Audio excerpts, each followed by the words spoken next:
This is John Burns with John Burns Fine Art. I can't wait any longer. I'm chomping at the bit. I am going to put this eye right here. It's going to fit inside of this piece. It's going on a larger clock.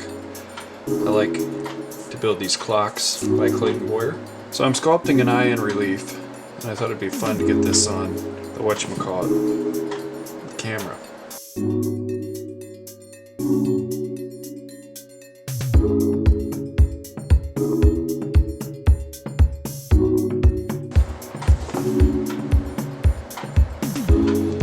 How do you pull a staple out of a board? You do it by hand, I suppose. Need to get a little elevation here.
bye.